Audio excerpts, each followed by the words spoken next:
Hello everyone.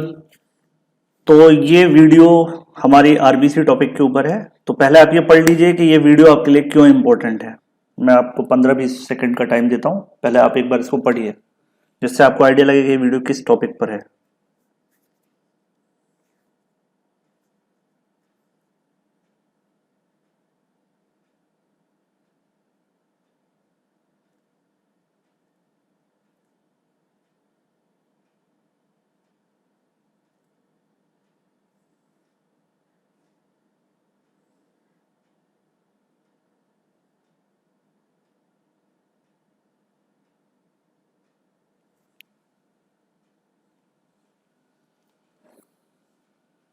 तो I hope आपने सभी ने ये सब कुछ पढ़ लिया होगा। इससे आपको अंदाजा लग जाएगा कि सब्जेक्ट में आपको इस पर्टिकुलर टॉपिक पर कितना ध्यान देना है और किस तरीके से इसको पढ़ना है। ठीक है, अब मैं आपको बताऊंगा कि इस वीडियो में हम कौन कौन से टॉपिक कवर करने वाले हैं।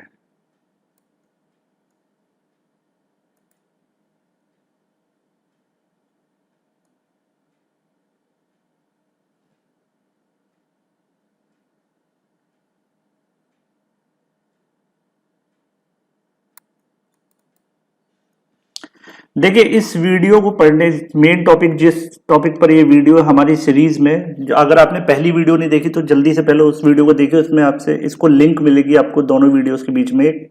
ठीक है, तो उससे आप इस पूरे कंटेंट को ठीक से समझ पाएंगे, क्योंकि जब तक आप इंट्रोडक्टरी पार्ट नहीं पढ़ेंगे तब तक ये आपको एकदम से समझ में नहीं आएगा।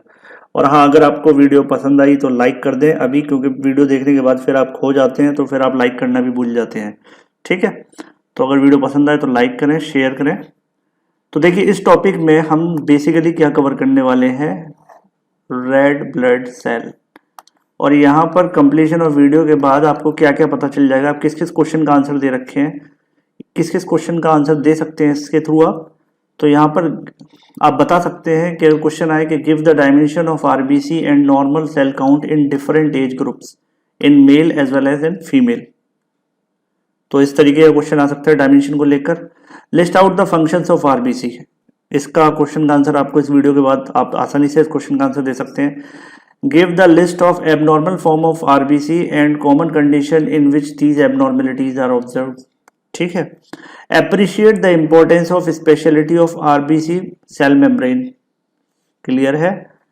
Understand the meaning of red cell fragility and give the cause of increased and decreased fragility of red cell. Give the value of haematocrit in males and females and common conditions of variations, यानी कौन कौन सी pathological condition है जब haematocrit में difference आएगा। Explain the mechanism of erythrocyte sedimentation rate और ESR and list out the factors affecting the ESR. Give the values of ESR in male as well as in female and the list the physiological as well as pathological variations in ESR। तो इस video में आप इन सभी क्वेश्चनों के answer दे सकते हैं। इसके अलावा आप इसमें ये भी बता सकते हो what are the importance of special type of metabolism in describe the importance of special type of metabolism in are red cell and describe the type of abnormal red cells in common conditions।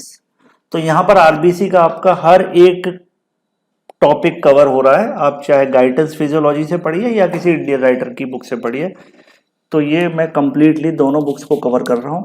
ठीक है, चलिए अब शुरू करते हैं topic को।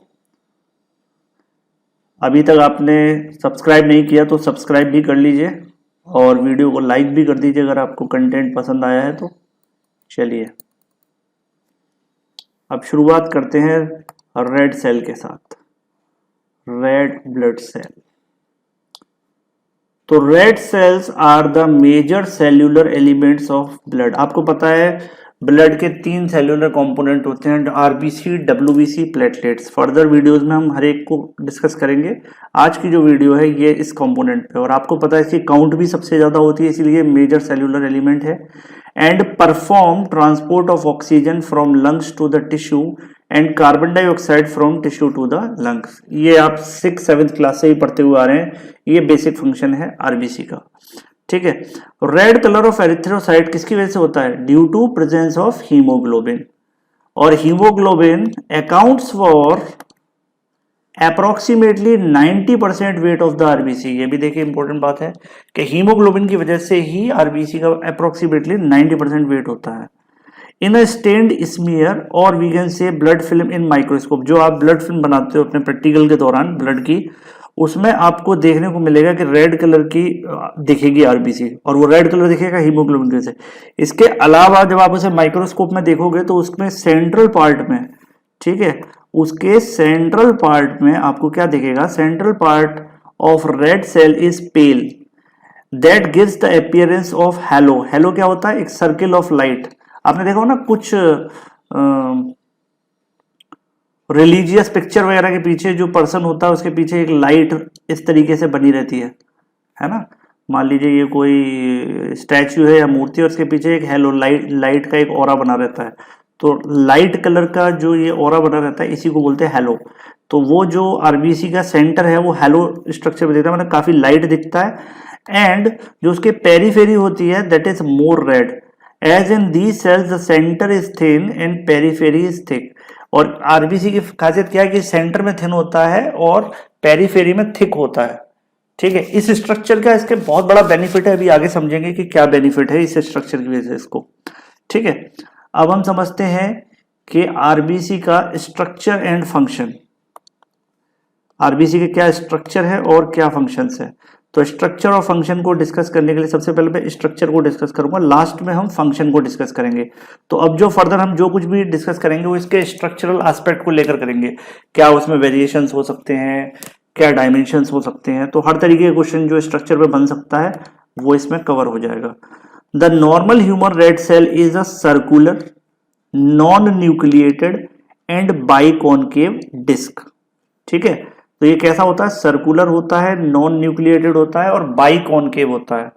मतलब इसके दोनों सरफेस पर क्या होता है, कॉन्केविटी। इसीलिए जो सेंट्रल पार्ट होता है वो कैसा, थिन होता है, और जो पेरीफेरी होती है वो कैसी होती है, थिक होती है। देखिए तो ये जो था पोर्शन, ये पोर्शन क्या था, ये हेलो था, पिंक कलर से बना है, और ये जो पोर्शन है ये पेरीफेरी है इसकी, ठीक है। तो ये जो पोर्शन है सेंटर इसका थिक है ना। लेकिन साइड व्यू में अगर मैं देखूंगा इसको, है ना, अगर मैं इस व्यू से दिखता हूं इसको,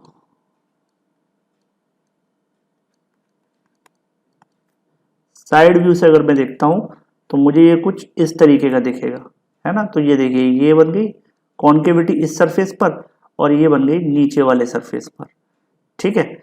तो पेरीफेरी पर इसका डायमीटर, पेरीफेरी पर इसकी थिकनेस कितनी हो गई, 2 माइक्रोमीटर, ठीक है।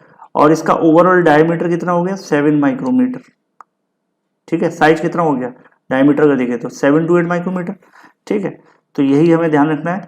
The surface area of red cell is much greater than that of sphere of same size.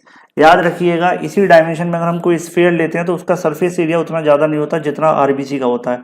और आरबीसी का सरफेस एरिया होने का एक सबसे बड़ा रीजन है इसके दोनों सरफेस का कॉनकेव हो जाना, ठीक है।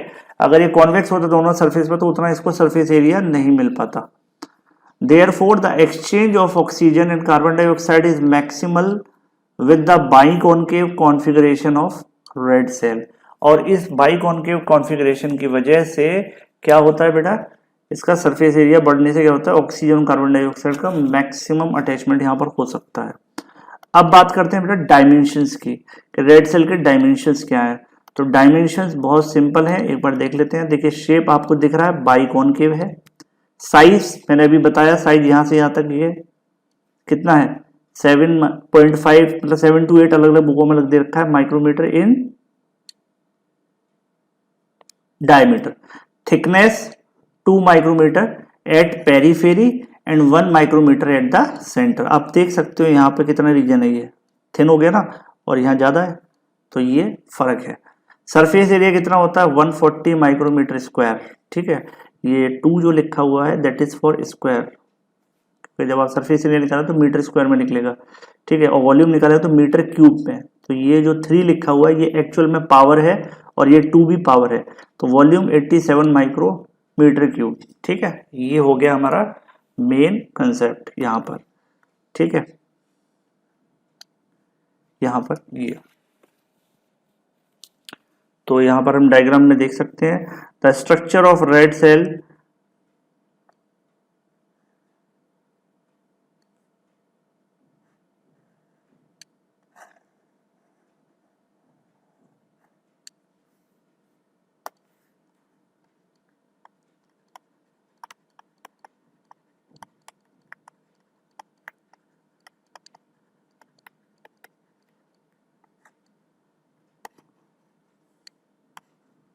ठीक है, ये हम इस तरीके से समझ गए।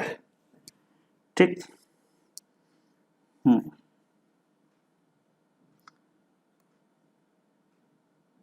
रेड सेल के डायमेंशन के बाद अब क्वेश्चन आता है कि सर वो थिन और थिक के फायदा क्या है, थिन और थिक की वजह से। तो अब वो हम समझते हैं कि बाई कॉन्केविटी से क्या फर्क पड़ा है, दोनों सरफेस पर जो कॉन्केविटी है उसका एडवांटेज क्या है।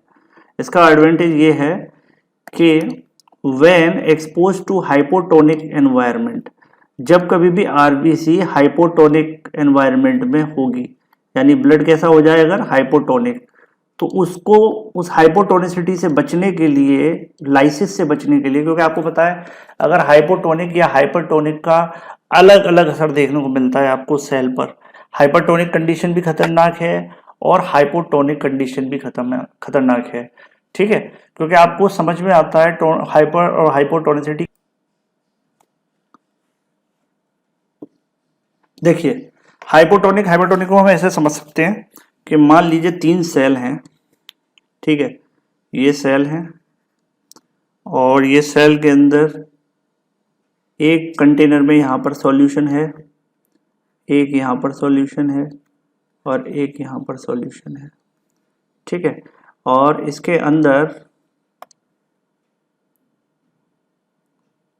अंदर आपकी ये बन गई आरबीसी। ठीक,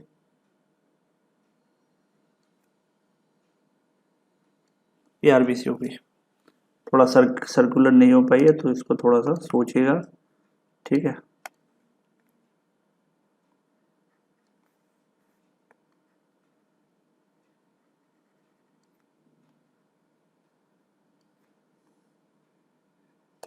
कंडीशन क्या है कि ये जो सॉल्यूशन है ये कैसा है, हाइपोटोनिक। ये सॉल्यूशन कैसा है, आइसोटोनिक। और ये कैसा है, हाइपरटोनिक।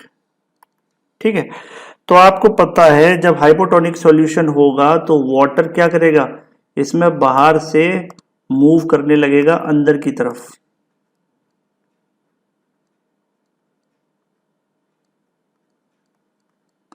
और उसकी वजह से ये सेल क्या हो जाएगा, स्वेल करेगा और बस्ट हो जाएगा, स्वेल करके, है ना, हाइपोटोनिक कंडीशन में बस्ट हो जाएगा।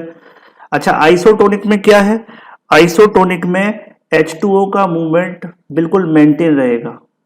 ये वाटर का जो मूवमेंट है वो बिल्कुल मेंटेन रहेगा, जितना अंदर आएगा उतना बाहर जा सकता है, मेंशन रहेगा, है ना, दोनों तरफ मेम्ब्रेन के दोनों तरफ बराबर बैलेंस रहेगा।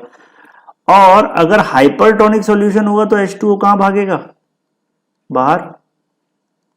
देखिए एरो देखिए, तो उस केस में क्या हो जाएगा, ये जो आरबीसी है ये क्या करेगी, ये श्रिंक कर जाएगी, है ना, ये क्या कर जाएगी, श्रिंक कर जाएगी।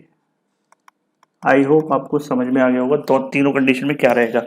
तो हमारे ब्लड में जब कभी भी ऐसी कंडीशन बनेगी कि हाइपोटोनिक कंडीशन बन जाए, ठीक है, तो इस लाइसिस से बस्ट होने से बचाएगा क्या, ये जो सॉल्यूशन में जो इस लाइसिस होने से बचाएगा इसका biconcave surface, withstand the lysis to a greater degree as they swell to a larger extent to attain spherical shape before bursting। तो देखिए इसका जो सरफेस है आपको पता है इसका सरफेस कुछ इस तरीके से है। ठीक है, तो अगर बाई चांस इसके अंदर बहुत सारा भरने की कोशिश भी वाटर, तो इसके पास इतना सरफेस एरिया अभी ये स्वेल होने के लिए। ठीक है, तो ये काफी कुछ स्वेल हो सकता है। और अगर इसके उलट अगर कंडीशन कैसी होती, कंडीशन होती कि अगर इसका सरफेस बाई कॉन्केव नहीं होता तो ये बहुत जल्दी स्वेल हो जाता और बस्ट जल्दी हो जाता। ये इस पॉइंट आपको याद रखना है। ठीक है, तो समझ में आ गया बाई कॉन्केविटी का फायदा क्या है। thus they do not easily lyse when blood become hypotonic. It increases the surface area for exchange of gases like oxygen and carbon dioxide, and it help in the easy folding of RBC and therefore facilitate their movement through narrow capillaries. और हाँ, ये दो और function है, एक तो आपका function ये हो गया आपका, दूसरा फंक्शन क्या है, सरफेस एरिया बढ़ जाने से ऑक्सीजन और कार्बन डाइऑक्साइड का मूवमेंट आसानी से हो सकता है। तीसरा क्या है कि ये जो आरबीसी है, ठीक है, ये इस तरीके से फोल्ड हो सकती है आसानी से। तो मान लीजिए इसको किसी कैपिलरी से जाना है ना, मान लीजिए कैपिलरी नैरो हो जाती है, तो ये किस तरीके से, अब मान लीजिए इसका डायमीटर ये कंप्लीटली सर्कुलर है, एग्जैक्टली इतनी है, तो क्या हो जाएगा, ये फोल्ड हो जाएगी। फोल्ड होकर कैसे निकल जाएगी, इस तरीके से। तो इसके अंदर ये जो फ्लेक्सिबिलिटी है, इससे फोल्डिंग में इसको हेल्प मिलेगी। ठीक है, चलिए नेक्स्ट, रेड सेल का कॉम्पोजिशन क्या है ये देख लेते हैं। रेड सेल यानी आरबीसी में 62% वाटर होता है, 35% हीमोग्लोबिन होता है, जबकि यही हीमोग्लोबिन इसके 90% वेट का कारण होता है। रेस्ट 2.5% क्या होता है बेटा, ग्लूकोज होता है इसके अंदर, जो इसका मेन एनर्जी सोर्स है, क्योंकि आपको पता है इसके पास न्यूक्लियस तो है नहीं, राइबोसोम है नहीं, माइटोकॉन्ड्रिया है नहीं, सेल ऑर्गेनेल है ही नहीं ज्यादातर, तो इसका मेन फूड किससे मिलता है, ग्लूकोज से। लिपिड है, लिपिड में कौन कौन से मेन है, cephalin, cholesterol and lecithin. Proteins, proteins में कौन से है, glutathione and albumin like insoluble proteins. और एंजाइम्स की मैं बात करूं तो ग्लाइकोलाइटिक एंजाइम्स होते हैं, कार्बोनिक एनहाइड्रेज होता है और कैटलेज होता है। कार्बोनिक एनहाइड्रेज तो आप सभी ने सुना होगा, ऑक्सीजन कार्बन डाइऑक्साइड ट्रांसपोर्टेशन के टाइम पर फास्टेस्ट एंजाइम होता है ये कार्बोनिक एनहाइड्रेज, आपको ये भी पता होगा। ठीक है, इसका रेट ऑफ रिएक्शन बहुत फास्ट होता है। इसके बाद हम देखते हैं, हमारे रेड सेल का कॉम्पोजिशन क्लियर हो गया हमें। अब हम देखते हैं रेड सेल की काउंट। ठीक है, रेड सेल काउंट, तो रेड सेल काउंट कितनी है बेटा, मेल के केस में होती है 4.5 to 6 मिलियन पर क्यूबिक मिलीमीटर। अलग अलग बुकों में अलग अलग मिलेगा, इसलिए एक रेंज याद करिए आप इतनी। ठीक है, एवरेज इतना रहेगा। फीमेल में 4 to 5.5, यानी मेल से करीब करीब 1 का डिफरेंस रहेगा फीमेल में। ठीक है, 1 मिलियन का। ठीक है, पर क्यूबिक मिलीमीटर ब्लड। न्यूबॉर्न में बहुत होते हैं, 6 to 8 मिलियन पर cubic millimetre of the blood. ठीक है, चिल्ड्रंस में फिर कम होने लगता है, इनिशियली न्यूबॉर्न में ज्यादा होता है, ये पॉइंट याद रखना है, कई बार वाइवा में पूछ लिया जाता है ना। न्यूबॉर्न में ज्यादा होगा, फिर जैसे जैसे बच्चा बड़ा होता चला जाएगा ये काउंट कम होती चली जाएगी। ठीक है, तो count is more in infant mainly due to haemoconcentration. Haemoconcentration, the count rapidly decrease to its lowest level at about 2 to 4 month. अगले 2 से 4 महीने में ये काउंट अपने डिक्रीज होना शुरू हो जाती है। Then count slowly increases from 1 year of life to reach about 5 million at about 10 year. तो ये है मेनली इसका रीजन। ठीक है, अब दिमाग में क्वेश्चन आ रहा होगा कि व्हाट इज हीमो कंसेंट्रेशन। तो आपको पता है छोटे बच्चे का body weight, body surface area कम होता है, तो उसके अंदर प्लाज्मा का लेवल कैसा होगा, प्लाज्मा कम होता है। तो जब प्लाज्मा कम होगा तो उसके मुकाबले आपके आरबीसी का या हीमोग्लोबिन का कंसेंट्रेशन कैसा होगा, ज्यादा होगा। तो इसी को बोलते हैं हीमो कंसेंट्रेशन, इसीलिए प्लाज्मा के मुकाबले जो सेल हैं वो ज्यादा होंगे। इसके अलावा कुछ टर्मिनोलॉजीज आ जाती हैं direct. Decrease red cell amount, अगर किसी के अंदर रेड सेल का amount, count not amount, count अगर कम हो जाए तो फिर हम उस करके इसको क्या बोलते हैं बेटा, उसको हम बोलते हैं एनीमिया। ठीक है, और अगर यही बात हो जाए इंक्रीज इन काउंट, तो इसको क्या बोलेंगे हम, पॉलीसिथीमिया। ठीक है, बस इन 2 वर्ड्स को मैंने अभी इतना ही डिस्कस किया गया है, क्योंकि मैं नेक्स्ट वीडियो जो बनाऊंगा पैथोफिजियोलॉजी ऑफ एनीमिया एंड पॉलीसिथीमिया, इस पर मैं एक पूरी कंप्लीट वीडियो बनाऊंगा 1-2 घंटे की, जिसमें पूरे डिटेल में एनीमिया को डिस्कस किया जाएगा। तो इतना अभी के लिए समझ लिया कि डिक्रीज क्या होता है और इंक्रीज क्या होता है। अब बात करते हैं बेटा लाइफ स्पेन ऑफ आरबीसी, कि आरबीसी का लाइफ स्पेन कितना होता है। आपको बचपन से पढ़ते आ रहे हो कि लाइफ स्पेन जो है आरबीसी का है 120 डेज।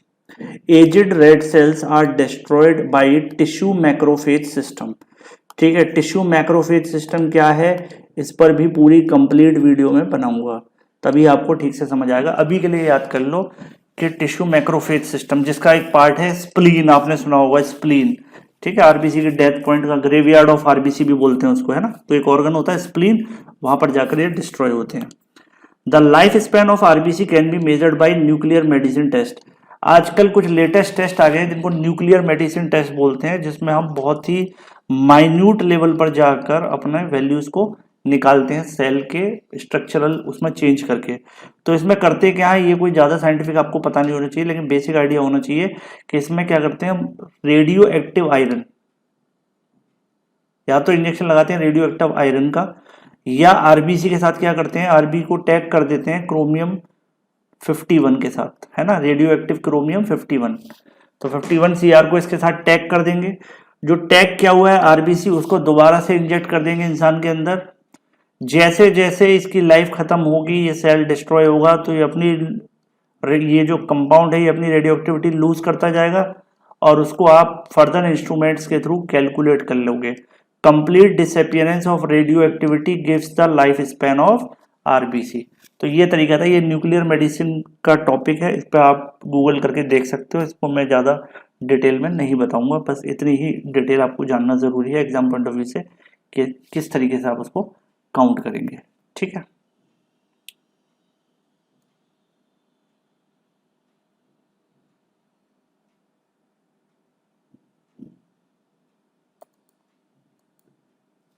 चलिए आप ये इसके डायमेंशंस में अगर कुछ एबनॉर्मेलिटी आ जाए, यानी शेप साइज में, तो वो कौन कौन सी एबनॉर्मेलिटी है, उसी को बोलते हैं हम abnormal RBC.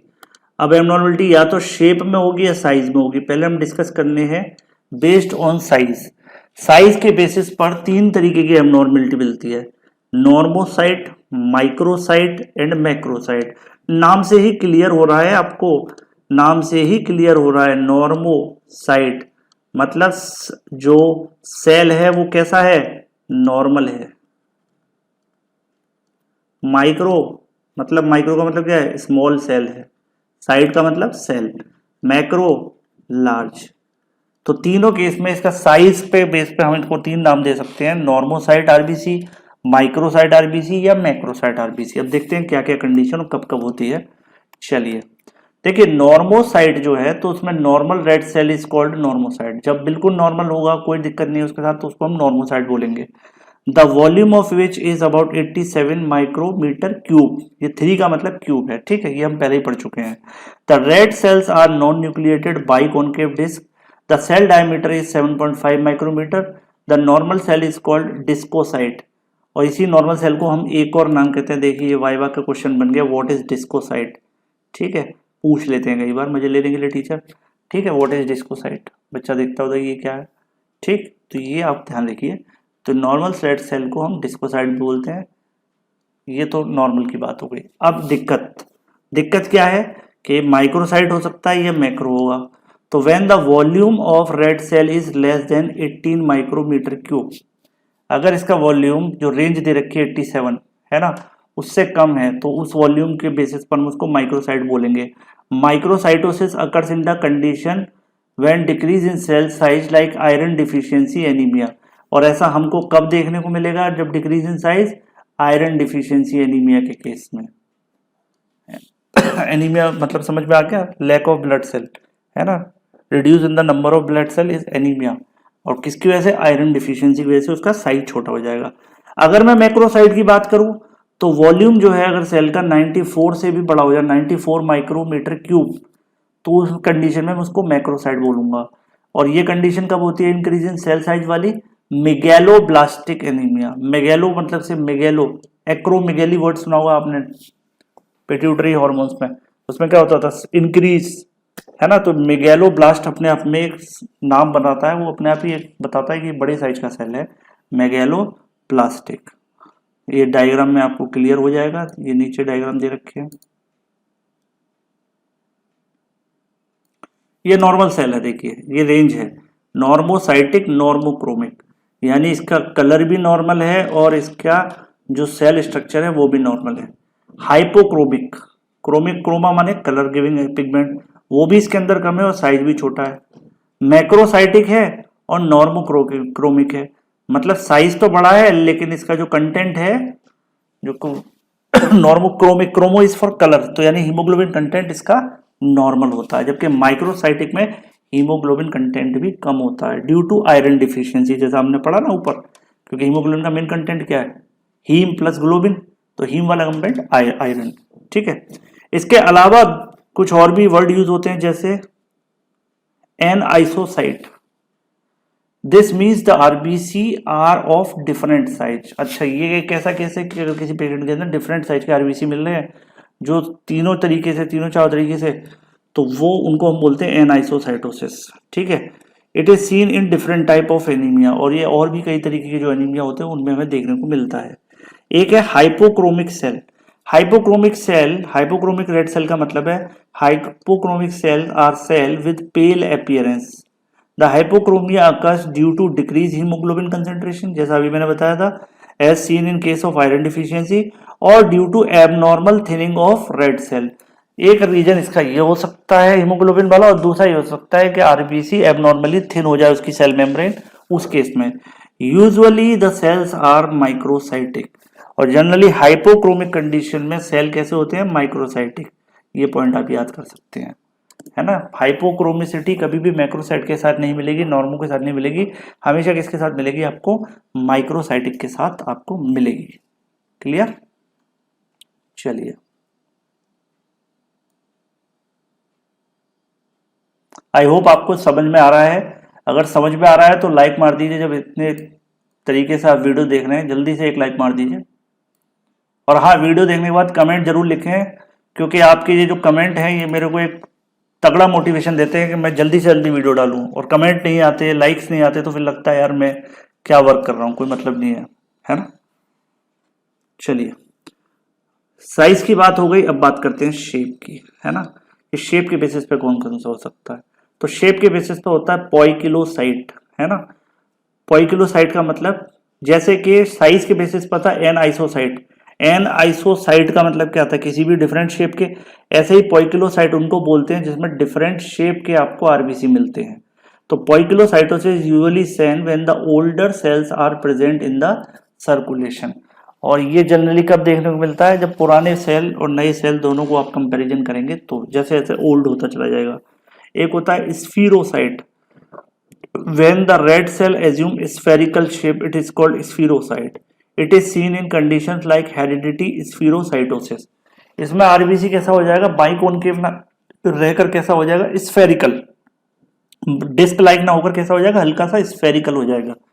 एलिप्टोसाइट, when the RBC assume the oval shape with varying degree of elliptical aberrations are called elliptocyte. Elliptocytosis occurs in heredity elliptocytosis, thalassaemia and iron deficiency anaemia. ये बहुत अच्छे से याद कर लो, थैलीसीमिया और आयरन डिफिशियंसी। बाकी तो हेरिडिटी है ये दोनों, ठीक है, यानी ये तो डेवलपमेंटल डिफेक्ट के साथ आएंगे, लेकिन ये डिसीज मेनली इंपॉर्टेंट है, पूछ ली जाती है। नेक्स्ट है आपका अकेंथोसाइट। अकेंथोसाइट का मतलब क्या है, when a red cell has irregular shape with 2 to 10 hemispherically tipped spicules of variable length and diameter is called acanthocyte. अकेंथोसाइट का मतलब क्या है, सिंपल है, मान लीजिए ये आरबीसी है ना, और आरबीसी कैसी है, हेमीस्फेरिकल है, और इस पे क्या स्पिक्यूल्स टाइप के निकले रहते हैं ऐसे, मतलब स्मूथ सरफेस नहीं होगा। क्लियर, तो अकेंथोसाइटोसिस अबीटेली प्रोटीनीमिया, कौन सा डिजीज है गूगल करके देख लेना भाई, बड़ा तगड़ा नाम है इसका, है ना। अब एबिटेली प्रोटीनीमिया, अल्कोहलिक लीवर डिसीज और माल एब्जॉर्प्टिव स्टेट्स।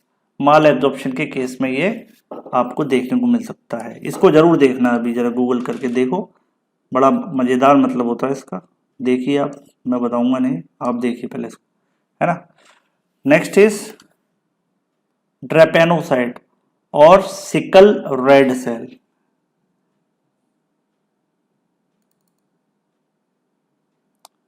आपको पता है सिकल सेल क्या होता है? सिकल शेप कौन सा होता है? सिकल क्या है? सिकल किसको बोलते हैं भाई? चारा वारा काटने वाला होता है ना, ब्लेड जो होता है हुक टाइप का ऐसा, उसको बोलते हैं सिकल, ठीक है ना। तो ये सिकल शेप होता है। तो ये कैसे होता है? हाफ मून शेप्ड, ऐसे बेंट होते हैं ये ना, बेंडिंग होती है इनके अंदर, ठीक है। Drepanocytosis is seen in sickle cell anaemia, और इस केस में ये देखने को मिलते हैं ड्रेपेनोसाइट्स, ठीक है। तो सिकल सेल या सिकल रेड सेल भी बोल सकते हैं, या पूछ सकते हैं वाइवा में कि सिकल सेल एनीमिया में किस टाइप का सेल होगा? ड्रेपेनोसाइट, ठीक है। घुमाने के लिए पूछते हैं क्वेश्चन, वैसे कोई बहुत ज्यादा कॉमन नहीं है, ठीक है। इकाइनोसाइट्स है ना, जिसको बोलते हैं burr cell, BURR burr cell. The burr cell और crenated cells is echinocyte. Echinocytosis occurs in uraemia and liver disease, ठीक है। क्रीनेटेड भी वही होता है शेप। क्रीनेटेड शेप कैसा होता है देखिए,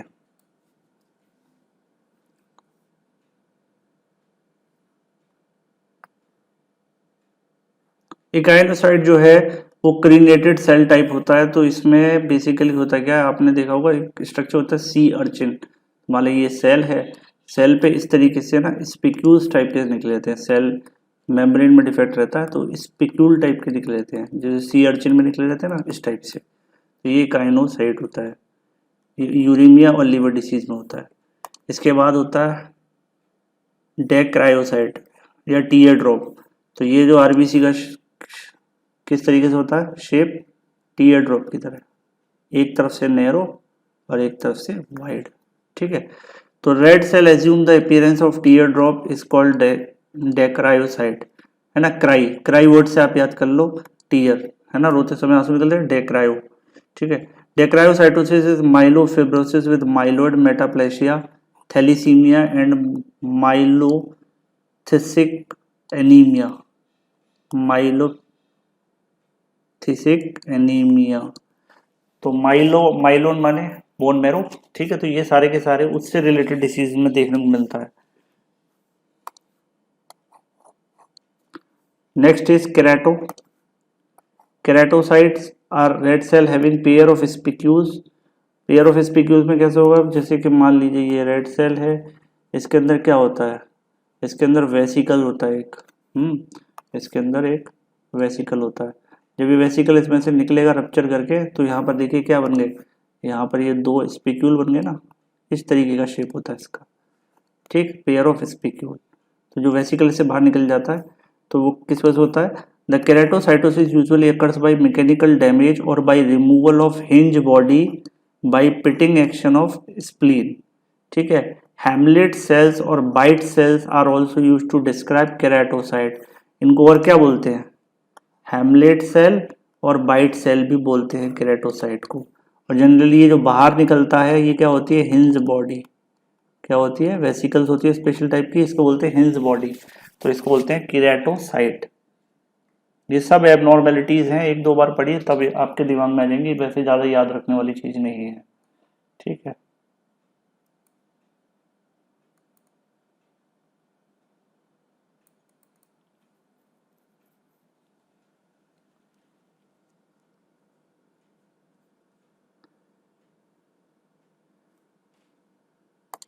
नेक्स्ट इज स्किस्टोसाइट। स्किस्टोसाइट, कुछ लोग बोलते हैं स्टोसाइट, SC को साइलेंट, और कुछ बोलते हैं स्किस्टो, जो भी आप बोलना चाहें। Are the fragments of red cell, are the fragments of red cell, they are smaller than red cell and they have sharp angles and स्पर्स।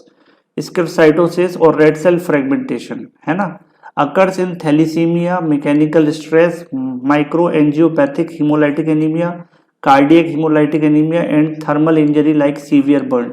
इन सब केसेस में आपको हिस्टोसाइट्स या फिर क्या बोल सकते हैं स्किस्टोसाइट, आपको इसकी स्टोसाइट ऐसे भी बोल सकते हैं, ठीक है। टारगेट सेल, टारगेट सेल क्या है? व्हेन रेड सेल है central deeply stained round area in addition to its normal feature, the cell is called target cell. Target cell are seen in chronic liver disease, obstructive jaundice and iron deficiency anaemia and thalassaemia. Almost आप देख रहे हो thalassemia सभी में आ रहा है, तो कभी एकदम से पूछ लिया जाए और आपको कुछ याद नहीं आ रहा तो आप थैलीसीमिया बोल सकते हैं किसी भी टाइप के शेप डिफरेंशिएशन में, है ना. Stomatocyte, this is a red cell having slit-like area at the center of cell in a dried film. In wet film, cell appears like a cup. Stomatocyte, stomata माने क्या होता है? Mouth, mouth like opening, जैसे stomatas होते हैं उस तरीके का शेप बनता है इसका स्लाइड में. Haemolytic anaemia, liver disease and alcoholism, ये इन सब में इस तरीके का शेप देखने को मिलेगा आपको एनीमिया में. आप इन सब एनीमिया के शेप को बस एक बार पढ़ लीजिए, इन सब के सेल के शेप को, ये कोई ज़्यादा बहुत इंपॉर्टेंट नहीं है. ठीक है. नेक्स्ट होता है basophilic stippling. This means presence of numerous basophilic granules that can be coarse or dark blue color granules in the RBC. This condition is called punctuate basophilia. क्या बोलते हैं? Punctuate basophilia. It is typically seen in lead or other type of heavy metal poisoning. याद रखना ये basophilic punctuation कहाँ मिलेगा हमें? कोई भी हैवी मेटल की पॉइजन जैसे लेड में हमें मिलेगा. देखो यहाँ भी थैलीसीमिया गया, it also occurs in thalassaemia, megaloblastic anaemia, infection and liver disease. Maximum देखो थैलीसीमिया और लिवर डिसीज ऑलमोस्ट सभी में आ रहे हैं. Sometimes in lead poisoning Cabot's ring. कौन सी रिंग? Cabot's ring. Ring shape of a figure of 8, इस तरीके की एक रिंग मिलती है. ठीक है. At the periphery of red cell. मान लीजिए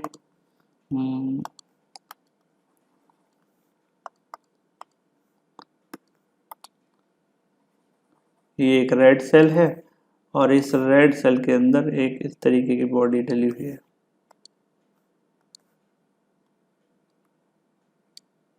ठीक है. तो इसको बोलेंगे कैबॉट्स रिंग.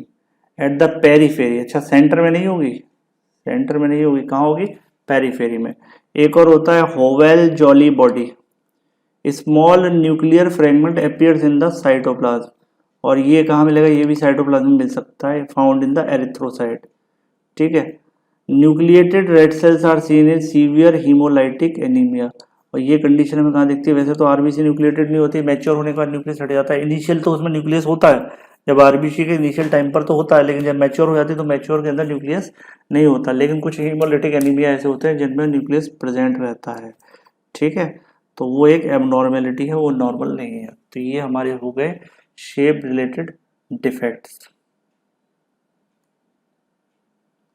अब हम देखेंगे सेल मेम्ब्रेन एंड मेटाबॉलिज्म का कंसेप्ट, कि आरबीसी की सेल मेम्ब्रेन में क्या डिफरेंसेस होते हैं.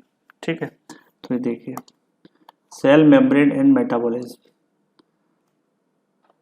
तो red cell membrane, for its easy accessibility, red cell membrane is the most thoroughly studied biological membrane.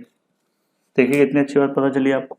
सबसे ज़्यादा इस मेम्ब्रेन पर रिसर्च की गई है. ठीक है. सबसे ऐसी बायोलॉजिकल मेम्ब्रेन देखी जाए तो ये मेन मेम्ब्रेन है जिस पर थॉरो स्टडी की गई है. The red cell membrane is made up of 3 major structures. कौन कौन से हैं? लिपिड लेयर होती है, एक इंटीग्रल प्रोटीन होगी और मेम्ब्रेन का स्केलेटन होगा. ठीक है. जाहिर सी बात है, कोई मेम्ब्रेन होगी, उसके पास इंटीग्रल प्रोटीन होंगे, उसके स्ट्रक्चरल प्रोटीन होगी, और उसके अंदर इसको स्ट्रक्चर प्रोवाइड कराने के लिए अंदर क्या होंगे? मेम्ब्रेन के अंदर स्केलेटन होगा, एक लोकलाइज. ठीक है. तो अब एक एक करके सबको समझते हैं. Lipid layer. तो lipid layer is primarily composed of phospholipid and cholesterol. Generally सारी सेल मेम्ब्रेन्स में यही मिलता है आपको. The lipid bilayer provides impermeable barrier between the cytoplasm and external environment. It also helps to maintain the slippery exterior so the red cell do not stick to the vascular endothelium. तो ये इसका function भी हो गया. आपको lipid bilayer से क्या मिल जाता है? इसको स्लिपरी एक्सटीरियर मिलता है, जिसकी वजह से ये अटैच नहीं होता किसी सरफेस से जहाँ से फ्लो हो रहा हो. ठीक है. इसके बाद आ जाती है आपकी दूसरा क्या था? Integral protein. तो लिपिड बाइलेयर में ही इंटीग्रल प्रोटीन होती है. ठीक है. जैसे ये बाइलेयर है और इसी के अंदर ये लगी हुई है प्रोटीन, ये इंटीग्रल प्रोटीन इसी के बीच में फ्यूज होती है. ठीक है. तो इंटीग्रल प्रोटीन के बारे में जान लेते हैं, क्या बोलते हैं इंटीग्रल प्रोटीन। तो integral proteins are embedded in the lipid bilayer. These proteins allow red cell to participate in wide range of functions, including antigenic determination and cellular metabolism। तो इनकी हेल्प से दो काम होते हैं इसके अंदर इंटीग्रल प्रोटीन वैसे, एक तो इसका एंटीजेनिक डिटर्मिनेशन, कौन सा ब्लड ग्रुप है याद है, साइटोप्लाज्म, एंटीजन, एंटीबॉडी। तो एंटीजन किस पे होते थे, एंटीजन आरबीसी पे होते थे, एंटीबॉडीज कहाँ होते थे, प्लाज्मा में। ठीक, तो ये जो चीजें हैं ये आपको ध्यान रखनी है। तो most important membrane proteins are band 3 protein होती है एक तो, जिसको एनाइन एक्सचेंजर 1 बोलते हैं। ये कई बार पूछी जाती है वाइवा में, बहुत ही कॉमन है, ये सबसे ज़्यादा पूछने वाला पॉइंट है। ठीक है, the ग्लाइकोफोरिन, RH-D protein and various ion channels, ये सब इसके आपको प्लाज्मा मेम्ब्रेन की इसकी प्लाज्मा मेम्ब्रेन की सरफेस पर दिखेंगे। तो बैंड 3 जिसको बोलते हैं, इसका बड़ा फेमस है, ये एनाइन एक्सचेंजर है, यानी क्लोराइड बाइकार्बोनेट एक्सचेंज। आपको याद होगा जब आपने पढ़ा होगा Haldane effect, hamburger effect, chloride shift, reverse chloride shift, ये सब हम रेस्पिरेटरी चैप्टर में पढ़ते हैं। तो जब क्लोराइड अंदर आएगा तो बाइकार्बोनेट बाहर जाएगा, बाइकार्बोनेट अंदर आएगा तो क्लोराइड बाहर जाएगा, ये सब एक्सचेंज होता है during the transportation of oxygen and carbon dioxide. तो ये उसमें हेल्प करता है एक्सचेंज कराने में। तो ये मेन प्रोटीन है इसकी मेम्ब्रेन में। It also regulate metabolic pathway by sequestering key enzymes like enzyme of glycolytic pathway. Glycophorins, they constitute more than 60% of negative surface charge of red cell. ये अच्छा क्वेश्चन है, रेड सेल का 60% negative surface charge कौन करता है, glycophorins. They modulate interaction between red cell and interaction of red cell to endothelium. ठीक है, दो रेड सेल के बीच का इंटरेक्शन और जिस सरफेस से टच होकर ये बहते हैं, मतलब फ्लो करते हैं ब्लड में, तो उसके एंडोथेलियम से ये अपने आप को क्या कहते हैं, मॉड्यूलेट कराते रहते हैं, किस तरीके से उसको चेंज करना है। There are 5 different type of glycophorins, ABCDE। इनमें से glycophorins C is more important, है ना, और we can say most important glycophorins C। ठीक, it provide stability to and shape to the red cell membrane. ये भी वाइवा का question है, मैंने स्टार बना दिया है यहाँ पर कि कौन सा प्रोटीन है, ग्लाइकोफोरिन है, जो क्या कहते हैं आपको स्टेबिलिटी और शेप में हेल्प करेगा रेड सेल मेम्ब्रेन की, और जिसकी डिफिशियंसी से हो जाएगा एलिप्टोसाइटोसिस, यानी जो सेल का शेप है वो कैसा हो जाएगा, एलिप्टिकल। ठीक है, तो ये भी क्या है ग्लाइकोफोरिन, ये भी सरफेस प्रोटीन है। इसके अंदर एक एसिड पाया जाता है, पूछ लेते हैं कई बार कौन सा एसिड है वो, उस एसिड का नाम है सियालिक एसिड। ठीक है, ये ग्लाइकोप्रोटीन है बाय नेचर, क्या है, ग्लाइकोप्रोटीन।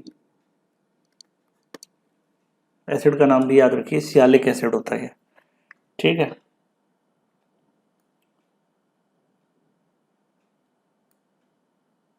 लास्ट था अपना मेम्ब्रेन का स्केलेटन। ठीक है, तो मेम्ब्रेन का जो स्केलेटन है वो present on the internal side of the red cell membrane.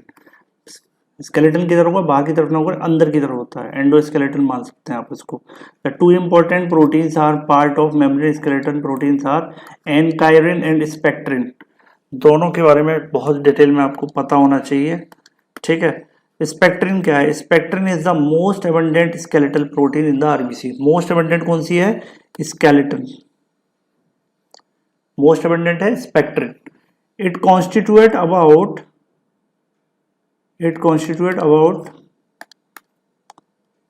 75% mass of the membranous skeleton. Spectrin is composed of 2 subunits, alpha and beta. 2 subunit होते हैं इसमें, अल्फा और beta. The alpha beta heterodimer align, heterodimer क्यों बोल रहे हैं, क्योंकि alpha और बीटा दोनों की नेचर अलग अलग है। Align intertwine with each other in anti parallel fashion to form flexible rod like structure. ठीक है, अल्फा और बीटा जो है आपस में इस तरीके से होते हैं कि रॉड लाइक स्ट्रक्चर बन जाए। These dimers further self associate to form tetramer.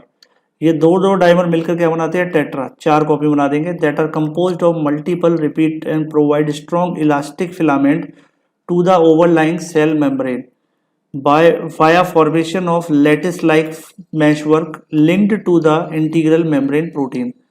ठीक है, तो ये इस तरीके से नेट लाइक स्ट्रक्चर बना देते हैं और इसके ऊपर क्या लगे रहते हैं, इंटीग्रल प्रोटीन्स, और इनके बीच में यहाँ पर क्या लगा रहता है, लिपिड बाइलेयर। तो ये कुछ इस तरीके से मेम्ब्रेन दिखती है हमें, ठीक है। ये मैश लगी यहाँ पर अंदर हो गया स्केलेटन, ठीक है। इस पर ये इंटीग्रल प्रोटीन्स हो गई, और जो ऑरेंज कलर दिख रहा है वो आपका लिपिड बाइलेयर हो गई, ठीक है। क्योंकि ग्रीन कलर की जो लेयर इंटीग्रल प्रोटीन किसमें इंटीग्रेट हो रखी है, लिपिड मेम्ब्रेन में, ठीक है। तो thus spectrin molecule maintains cellular shape and provide structural support to the membrane lipid layer and regulate lateral mobility of integral membrane proteins। अच्छा, अब मान लीजिए इधर से इधर मूवमेंट होना है इन दोनों प्रोटीन के बीच, तो किस पर फ्लोट करेंगे, ये इसी सरफेस पर तो फ्लोट करेंगे। तो यही लिखा हुआ है, इट रेगुलेट लेटरल मोबिलिटी, ठीक है, लॉन्गिट्यूडनल नहीं, लेटरल, साइड टू साइड, ठीक है। The defect in association of alpha beta heterodimer result in hereditary elliptocytosis and poikilocytosis। तो यहाँ पर जो शेप रिलेटेड डिफेक्ट होता है उसको क्या बोलते थे हम, पोइकिलोसाइटोसिस, शेप रिलेटेड। और ये भी किस में होता है, एलिप्टोसाइटोसिस। तो दोनों ही केस में मेम्ब्रेन में कौन सा होता है, एलिप्टोसाइटोसिस।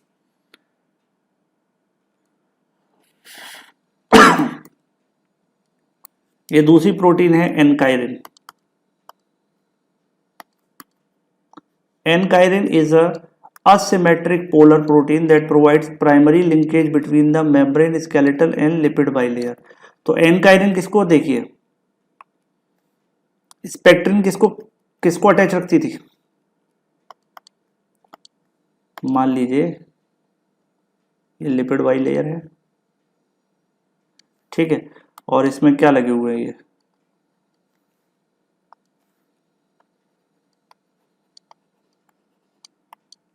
इंटीग्रल प्रोटीन आईपी, ये क्या है, लिपिड, और नीचे क्या था इसमें, पहली लेयर मैशवर्क, स्पेक्ट्रिन, ठीक है। तो ये क्या कराएगा, ये primary linkage between the membrane skeletal and lipid bilayer. तो ये स्पेक्ट्रिन और इसके बीच में ये कौन सी हो गई आपकी, ये आ गई आपकी एनकाइरिन, क्लियर, बीच में। तो यहाँ पे ये प्राइमरी लिंकेज है किस किस के बीच में, मेम्ब्रेन स्केलेटल जो कौन बना रहा है, स्पेक्ट्रिन, और लिपिड बाइलेयर ये है ही, clear. Disruption of this linkage decrease membrane stability. अगर ये मेम्ब्रेन, क्योंकि ये अगर इसका कनेक्शन लूज हो गया दोनों से, तो लिपिड बाइलेयर इधर भाग जाएगी और स्पेक्ट्रिन इधर भाग जाएगा, ठीक है। तो मेम्ब्रेन की स्टेबिलिटी को ये मेंटेन कराता है। Abnormality of ankyrin are most common cause of hereditary spherocytosis. और स्फीरोसाइटिस डिसीज का मेन कॉमन कॉज क्या है, इसकी वजह से। तो आपको याद रखना है ये दो प्रोटीन्स बहुत ज़्यादा इंपॉर्टेंट हैं इसके स्केलेटल में, इनका नाम आपको याद होना चाहिए, स्पेक्ट्रिन एंड एनकाइरिन। मेम्ब्रेन स्केलेटल में ये सबसे ज़्यादा इंपॉर्टेंट प्रोटीन है, ठीक है, आपके स्पेक्ट्रिन और एनकाइरिन। कॉमन मेम्ब्रेन डिफेक्ट क्या हो सकते हैं, यानी इन दोनों में कुछ दिक्कत आ जाए तो और भी डिफेक्ट हो सकते हैं, वो देखते हैं। The presence of ankyrin and spectrin in membrane provide biconcave shape, deformability, membrane stability and durability of red cell. ये चारों चीज प्रोवाइड कर रही हैं, आपको पता है। देखिए बाइकॉन्केव शेप को मेंटेन करा रही है, डिफॉर्मेबिलिटी को मेंटेन करा रही है ना, मेम्ब्रेन की स्टेबिलिटी को मेंटेन करा रही है, और ड्यूरेबिलिटी ऑफ आरबीसी को बढ़ा रही है। Therefore, deficiency of एनकाइरिन और spectrin result into the membrane defect like spherocytosis, elliptocytosis और पोइकिलोसाइटोसिस। ये तीन मेनली मेम्ब्रेन डिफेक्ट थे, ठीक है। स्फीरोसाइटोसिस हो या एलिप्टो हो, पोइकिलो तो हम किसी भी शेप रिलेटेड डिफेक्ट को बोल सकते हैं। जब भी शेप रिलेटेड डिफेक्ट होगा तो उसको पोइकिलो आएगा, ठीक है। These defects makes the cell rigid so that cells are destroyed prematurely। और इसके अंदर रिजिडनेस आ जाती है, रिजिडनेस की वजह से वो फोल्ड नहीं होते, या तो कैपिलरी से क्लोज नहीं हो पाते, या कहीं सरफेस से स्टिक हो जाते हैं, या स्प्लीन उनको डिस्ट्रॉय कर देता है। तो डिफॉर्मेटिबिलिटी क्या है, डिफॉर्मेबिलिटी है, it is an important determinant of red cell survival, clear. Deformability is ascribable to the intrinsic deformability of the red cell membrane। When red cell become rigid, the viscosity of blood increases and cell are lysed while passing through the splenic pulp, यानी spleen से जब वो पास होते हैं तो spleen उनको damage कर देता है, खत्म कर देता है। The primary cause of decrease deformability is due to spherocytosis of cell rather than stiffening of their membrane. याद रखिए, आप में से कई लोग सोचते हैं कि ये मेम्ब्रेन स्टिफ हो जाएगी, नहीं भाई, ये स्टिफ नहीं होगी। होगा क्या, एक्चुअल में हो जाएगा स्फीरोसाइटोसिस। और स्फीरोसाइटोसिस क्या होता है, मैं इसी वीडियो में पीछे जाकर आप देख लें तो वहां पर पूरे अच्छे तरीके से बताया व्हाट इज स्फीरोसाइटोसिस। ठीक है, तो ये हो गया कंसेप्ट। अब समझते हैं डिफॉर्मेबिलिटी होता क्या है। तो डिफॉर्मेबिलिटी है, मान लीजिए ये कोई चैनल है ना, और इस चैनल के अंदर ये इसका डायमीटर कम हो गया। ठीक है, अब यहाँ पर ये आरबीसी है। ठीक है,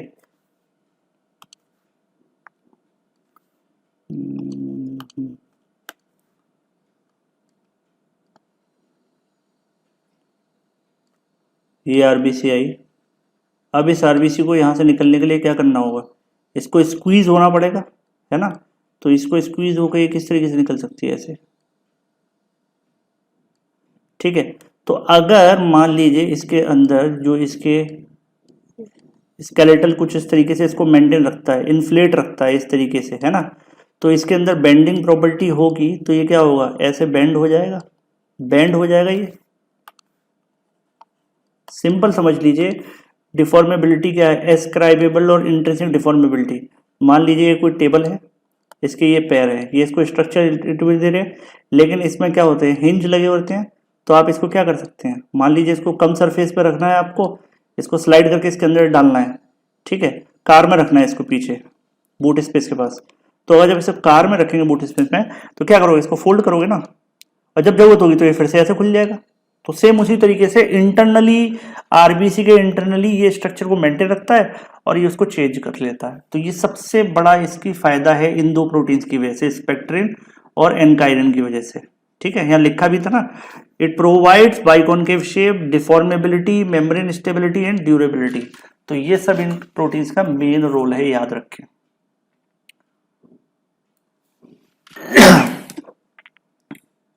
अब आता है metabolism of red cell. Red cell के खाने पीने का इंतजाम कैसे होता है, जरा ये देख लेते हैं मेटाबॉलिज्म उसका। ठीक है, तो red cell have no nucleus, mitochondria कुछ नहीं होता, तो फिर क्या है भाई, therefore adequate synthesis of protein and lipid does not occurs in the RBC. RBC के अंदर ना तो प्रोटीन बनती है ना लिपिड बनता है। ठीक है, तो ये किस पर डिपेंड करेगा, तो glucose is the primary fuel for RBC. आंख बंद करके याद कर लो, glucose is the primary fuel for red cell. Though the enzymes for glycolysis are present, enzymes for TCA cycles are absent. इसके साथ बेचारे के साथ प्रॉब्लम क्या है, आपने पढ़ा था ग्लाइकोलाइसिस टीसीए साइकिल, तो इसमें कौन से वाले हैं, ग्लाइकोलाइसिस वाले एंजाइम्स तो प्रेजेंट हैं लेकिन टीसीए वाले एब्सेंट हैं। एटीपी कौन से प्रोसेस के थ्रू बनेगी, एम्बेडिन मेहॉफ पाथवे या ईएम पाथवे। ठीक है, और एनएडीपीएच कहां से मिलेगा इसको, एचएमपी शंट, याद कर लो, सीधा याद कर लो एचएमपी शंट, ज्यादा बहुत डिटेल में नहीं जाना हमें इसके। ठीक है, glucose entry into the red cell occurs easily by facilitated diffusion. भाई ग्लूकोज अंदर कैसे आता है इसके आरबीसी के, फैसिलिटेटेड डिफ्यूजन के through, which is independent of insulin action. आपको पता है कोई भी बॉडी सेल है ग्लूकोज को कब एक्सेप्ट करेगा, इंसुलिन के थ्रू, इंसुलिन डिपेंडेंट रिसेप्टर से, लेकिन आरबीसी में इंसुलिन की जरूरत नहीं पड़ती। इस पॉइंट को याद रख लो, कई बार वाइवा में पूछ लिया जाता है। ठीक है, आरबीसी में नॉर्मल फैसिलिटेटेड डिफ्यूजन से ये एंटर कर सकता है। अब देखते हैं, red cell depend mostly on glucose metabolism for their energy supply. 90% of glucose is oxidised by EM pathway, rest 10% is by HMP shunt. ठीक है, ये पॉइंट याद रखो, एचएमपी शंट एंड। तो यहां पर आपको समझ में आ रहा है कि या तो ईएम पाथवे के थ्रू ग्लूकोज ऑक्सीडाइज होगा या एचएमपी शंट। शंट माने क्या होता है, कोई alternative,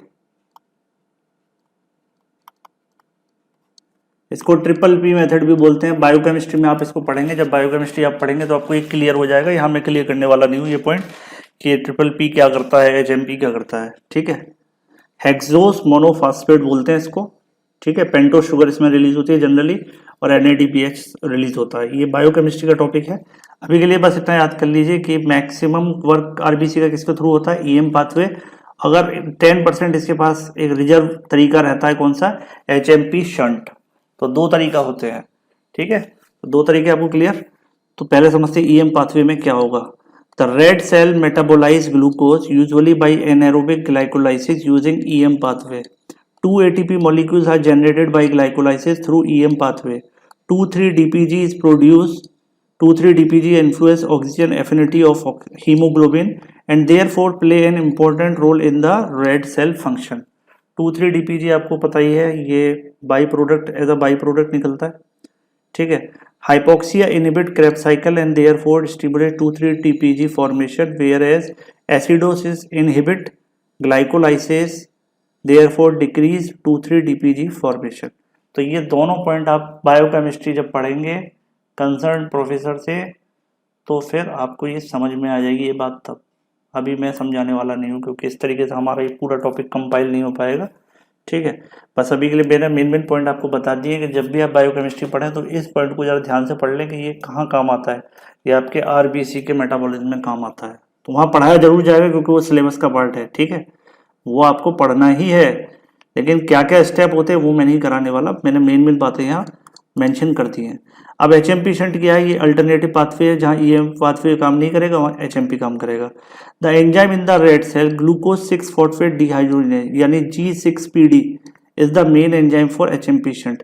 HMP shunt generate NADPH and keep glutathione in reduced state, which is a strong reducing agent and prevent damage to the red cell. Therefore, G6PD deficiency interfere with the red cell function. यानी इस enzyme की जरूरत कहाँ पड़ती है, HMP shunt में। और इसका फंक्शन क्या रहता है, इस एंजाइम की वजह से क्या रहता है, ये एंजाइम ग्लूटाथियोन को रिड्यूस्ड स्टेट में रखता है। HMP शंट वाले प्रोसेस से NADPH जो रिलीज होगी वो किसको, ग्लूटाथियोन को रिड्यूस्ड स्टेट में रखेगी। और ये ग्लूटाथियोन क्या होता है, ग्लूटाथियोन जो है वो स्ट्रॉन्ग रिड्यूसिंग एजेंट है, जिसकी वजह से रेड सेल डैमेज होने से बच सकती है, ठीक है। तो जब तक आप EM पाथवे और HMP शंट को डिटेल में नहीं पढ़ेंगे बायोकेमिस्ट्री में, तब तक आपको ये थोड़ा सा डाउटफुल रहेगा। लेकिन आपको मैंने एक हिंट दे दी है, अब आप इस पर सोचिए, वर्क करिए, और फिर अगर नहीं हो तो कमेंट में जरूर लिखिएगा, मैं फिर उसके लिए एक सेपरेट वीडियो बना दूंगा, ठीक है। लेकिन मैं बायोकेमिस्ट्री नहीं पढ़ाता हूँ, इसीलिए मैं उसमें नहीं पढ़ना चाहता उस चक्कर में। लेकिन अगर बहुत ज़्यादा रिक्वेस्ट आई तो फिर मैं बना दूंगा इस पर वीडियो, इतना कोई बड़ा इशू नहीं है। लेकिन अभी का फोकस हमारा पूरा फिजियोलॉजी पे है। हाँ, एक बात और, अब आप ध्यान से सुन ही रहे हैं बात, तो अगर आप इतनी देर तक वीडियो देख चुके हैं तो लाइक कर दीजिए, एक लाइक बनता है अगर अभी तक आपको कुछ समझ में आ रहा है तो। G6PD deficiency cause hemolysis. In absence of G6PD, an inborn error of metabolism, क्योंकि ये एंजाइमेटिक एक्टिविटी हैम्पर हो रही है, तो मेटाबॉलिज्म का इनबॉर्न एरर है। The red cells are susceptible to damage due to oxidation. Red cell किससे damage हो जाते हैं, ऑक्सीडेशन से। और उसको कौन कंट्रोल रखता है, स्ट्रॉन्ग रिड्यूसिंग एजेंट। कौन था, ग्लूटाथियोन। ग्लूटाथियोन किसकी वजह से, NADPH की वजह से। तो पूरा एक सीरीज है।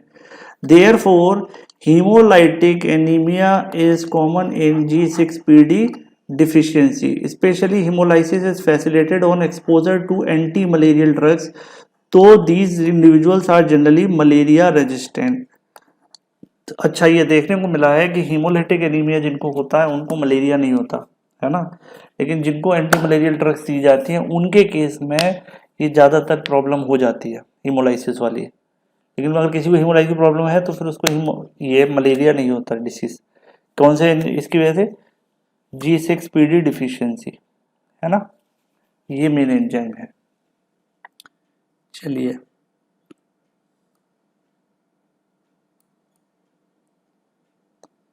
लास्ट टॉपिक है फंक्शन ऑफ रेड सेल। हमने करीब 70% पार्ट कवर कर लिया है इसमें, RBC का मेन सारे पॉइंट कवर हो गए। तो फंक्शन ऑफ रेड सेल की मैं बात करूं तो the most important function of red cell is transport of oxygen आपको पता है, this is due to the presence of haemoglobin in red cell which has high affinity for oxygen. Hemoglobin is also participate in carbon dioxide transport from tissue to the lungs and maintain the acid base balance. तो act as a buffer है ना, haemoglobin act as a buffer, protein ही तो है haemoglobin, तो इसका सबसे बड़ा फंक्शन क्या है हीमोग्लोबिन का, it act as a buffer. ठीक है. Red cell contribute 50% viscosity of the blood. Antigen on the red cell membrane help in the blood group classification. Blood group A है, बी है, ए बी है, या अगर कोई antigen नहीं है तो ओ है. तो ये इस तरीके के जो पॉइंट है, एंटीजन स्पेसिफिसिटी, ये सब कुछ कहाँ देखने को मिलती है हमको, इन्हीं 4 पॉइंटों में. ये मेजर फंक्शन है रेड सेल के. ठीक है. आई होप यहाँ तक आपको समझ में आ गया होगा. अब हम देखते हैं अप्लाइड एस्पेक्ट, यानी आरबीसी रियल क्लिनिकल प्रैक्टिसेस में हम किस तरीके से यूज कर सकते हैं. ब्लड टेस्ट जब पेशेंट का कराते हैं तो उसमें कौन कौन सा टेस्ट हम करा सकते हैं और कौन कौन सी वैल्यू हमें क्या क्या इन्फेरेंस निकालने में हेल्प करेगी कि किसको क्या डिसीज हो सकता है, डायग्नोसिस हम कैसे कर सकते हैं, वो अब हम देखेंगे. तो अब हम देखते हैं अप्लाइड एस्पेक्ट में किस तरीके से कौन कौन से पॉइंट अपने दिमाग में रखते हैं आरबीसी के रिगार्डिंग. तो इसमें सबसे बड़ा कंसेप्ट आता है what is red cell fragility. Fragility का मतलब आपको पता है क्या होता है, इजीली डैमेज और ब्रोकन. कोई चीज जो आसानी से टूट जाए, बहुत ही नाजुक हो, उसको क्या बोलते हैं, फ्रेजिलिटी. तो अब यहाँ पर हम क्या देखेंगे, आरबीसी की फ्रेजिलिटी का कंसेप्ट देखेंगे. द टेंडेंसी ऑफ आरबीसी और cell to haemolyse is called fragility of the cell. There are 2 type of fragility, mechanical fragility और ऑस्मोटिक फ्रेजिलिटी. मैकेनिकल फ्रेजिलिटी क्या होती है पहले ये समझते हैं. ठीक है. The lysis of red cell due to mechanical stress और strain is called mechanical fragility. अगर आरबीसी मैकेनिकल स्ट्रेस की वजह से टूट रहा है, डैमेज हो रहा है, ब्रोक हो रहा है, तो उसमें क्या होगा, उस केस में मेन रीजन क्या होगा उसका, फ्रेजिलिटी का, मैकेनिकल फ्रेजिलिटी के केस में रखेंगे हम उसको. ठीक है. तो mechanical fragility basically mechanical stress के पॉइंट्स को डिस्कस करती है. तो red cell diameter is slight less than diameter of average capillaries. Therefore when red cell pass through the capillaries and splenic pulp, their membrane undergoes mechanical stress. On an average, a red cell passes about 3 lakh times through capillaries during its lifespan. 120 दिन में कम से कम 3 लाख बार ये capillaries से cross होता है, which makes the cell more fragile. Also, when the red cell become older, the membrane become rigid. Increased membrane stiffness and mechanical stress make cell vulnerable to the rupture. The red cell membrane defect increased mechanical fragility. तो एक तो ये membrane में आपके 2 protein थे, आपको पता है, स्पेक्ट्रिन और एनकाइरिन. तो उनकी वजह से, उनके वीक पड़ जाने से ये धीरे धीरे इसकी फ्रेजिलिटी बढ़ जाती है. ठीक है. एक तो रीजन हो गया ये तो हो गई मैकेनिकल. अब बात करते हैं ऑस्मोटिक फ्रेजिलिटी. ऑस्मोटिक फ्रेजिलिटी मैंने आपको इनिशियल लेक्चर में बताया था, आइसोटोनिक, हाइपोटोनिक और हाइपरटोनिक. तो lysis of blood cell on exposure to different osmotic solutions is called osmotic fragility. Osmotic fragility is defined as the ease with which our red cells are ruptured when they are exposed to hypotonic solution. ठीक है. It assess the integrity of red cell membrane. Osmotic fragility test help to diagnose the anemia in which the physical properties of the red cells are altered. This test detect whether or not the red cell can easily hemolyze. The red cell membrane allow water to pass through the while restricting solutes. This is called osmosis. ठीक है. तो red cell membrane से पानी तो पास हो जाएगा, लेकिन solute इतनी आसानी से पास नहीं होते. लेकिन कंडीशन कुछ अलग अलग बनती है, आपको पता है. तो पहली कंडीशन क्या बनती है, अगर मैं कंडीशन लेता हूं कौन सी, आइसोटोनिक सॉल्यूशन की. In an isotonic solution the solution of equal concentration of red cell content and red cell remain intact. अगर सॉल्यूशन सेल के बाहर यानी प्लाज्मा में और सेल में दोनों तरफ बराबर है सॉल्यूट्स का, तो कोई फर्क नहीं पड़ेगा सेल पर. Such a solution has same tonicity with that of plasma. Examples are 0.9% NaCl का सॉल्यूशन हो, उसमें भी कुछ फर्क नहीं पड़ने वाला. 5% ग्लूकोज हो, उसमें भी कुछ फर्क नहीं पड़ने वाला. 10% मैनिटॉल हो और 20% यूरिया। यानी सेल के अंदर भी इतना कुछ होता है और बाहर भी इतना हो तो कोई फर्क नहीं पड़ेगा उस मेम्ब्रेन पर। ठीक है,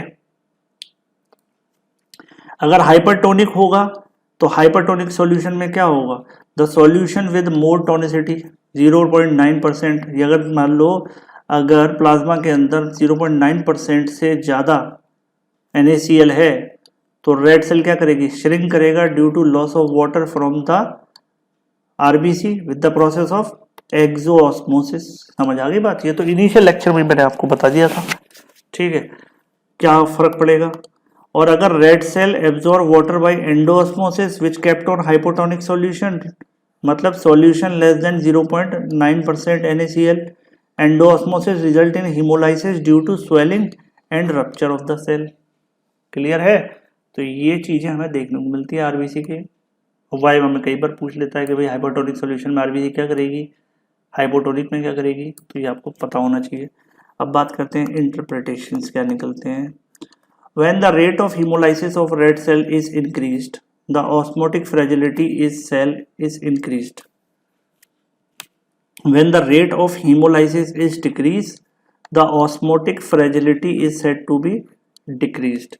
जाहिर सी बात है, अगर सेल जल्दी जल्दी हीमोलाइज हो रहा है, डैमेज हो रहा है, तो ऑस्मोटिक फ्रैजिलिटी कैसी है, उसकी बढ़ गई है। और अगर आसानी से डैमेज नहीं हो रहा तो उसकी ऑस्मोटिक फ्रैजिलिटी घट गई है। ठीक है, next is shape of red cell determines the haemolysis. Cell का हीमोलिसिस किस पर डिपेंड करता है, increase osmotic fragility denotes decrease resistance of cell to rupture, है ना। तो ये कैसा है, अगर फ्रेजिलिटी बढ़ रही है तो डिक्रीज रेजिस्टेंस सेल और टू रप्चर, जबकि इंक्रीज होना चाहिए था, तो ये इनवर्सली प्रोपोर्शनल में है ना। यानी ऑस्मोटिक फ्रेजिलिटी बढ़ेगी तो रेजिस्टेंस घट जाएगा रप्चर का और आसानी से रप्चर हो सकता है। As the resistance of red cell membrane to rupture is related to geometric configuration, red cells that are spherical demonstrate increased hemolysis, whereas the red cells that are flat like sickle cell demonstrate decreased hemolysis.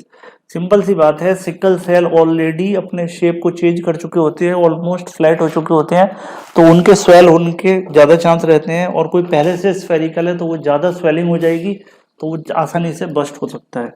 ठीक है, normal value और variation की बात करें तो osmotic fragility begins at 0.45 to 0.50 and completes at 0.30 to 0.33।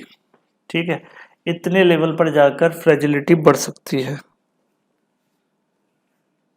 Conditions for diminished fragility, वो कौन कौन सी केस हैं जब फ्रेजिलिटी आरबीसी की घट जाती है, मतलब वो आसानी से डैमेज नहीं होती।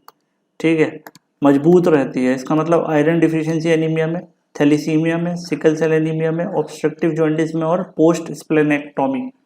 ठीक है, ये कंडीशन है जिनमें फ्रेजिलिटी घटी रहेगी, मतलब वो आसानी से डैमेज नहीं होंगी।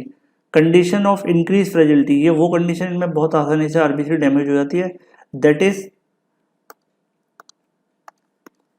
Hereditary spherocytosis, congenital haemolytic anaemia and other condition in which spherocytes are found in the blood. तो ये कुछ कंडीशन है फ्रेजिलिटी के रिगार्डिंग। इसका बेसिक कंसेप्ट याद रखिए तो आपको कंसेप्ट समझ में आ जाएगा। दूसरी चीज़ होती है जो हम लैब में टेस्ट कराते हैं, वो होते हैं जो हम उसको बोलते हैं हेमाटोक्रिट। मैंने पहले भी बताया था, फर्स्ट वीडियो में भी इसको जनरल बताया था, अब थोड़ा डिटेल में देखते हैं। ठीक है, जिसको पैक्ड सेल वॉल्यूम भी बोलते हैं हम। बहुत से लोगों ने पहली वीडियो देखी, उनको क्लियर हुआ कि क्या होता है हेमाटोक्रिट। तो हेमाटोक्रिट या पीसीवी, जब भी आपने कभी ब्लड टेस्ट कराया होगा आप उस रिपोर्ट में देखिए लिखा होगा इसमें पीसीवी करके वैल्यू भी लिखी होगी। तो haematocrit is a fractional volume of blood that erythrocyte occupy.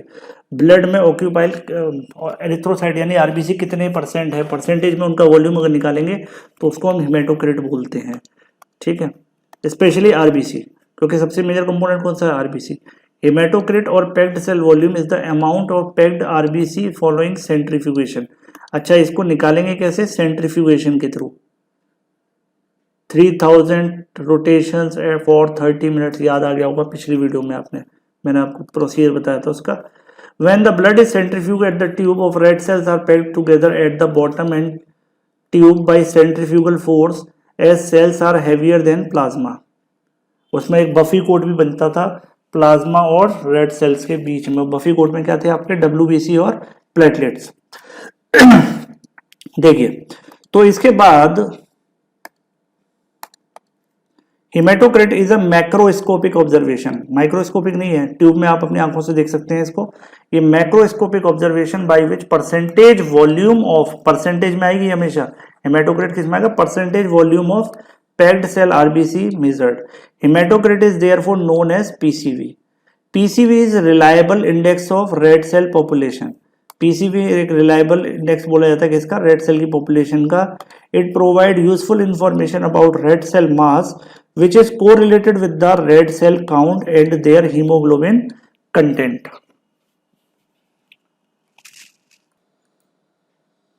तो देखिए, these measurements like PCV, red cell count और HB content यानी hemoglobin contents are essential for the determination of red cell indices that help in detecting and classifying the various type of anaemia. अब कैसे पता करोगे आपके कौन से type का एनीमिया हुआ है, किसी को एनीमिया तो कई तरीके का हो सकता है भाई, तो उसको पता करने के लिए आपको ये सारी वैल्यूज निकालना बहुत जरूरी है, इसीलिए इसकी क्लिनिकल इंपॉर्टेंस ज्यादा है।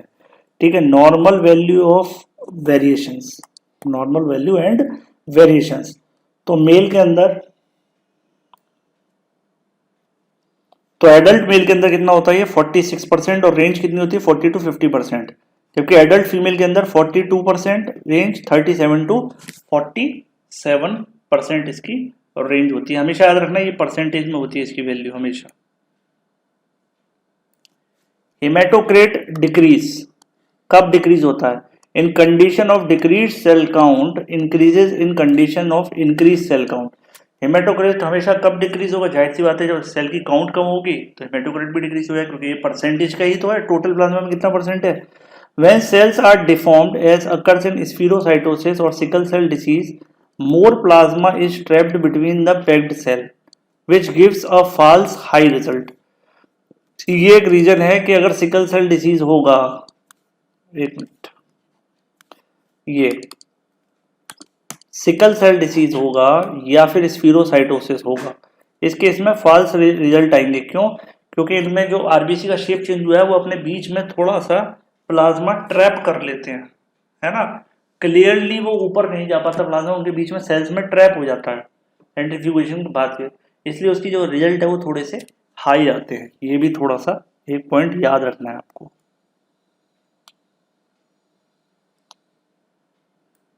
Next technique is erythrocyte sedimentation rate, ESR। ठीक है, ESR क्या है, the red cell have a property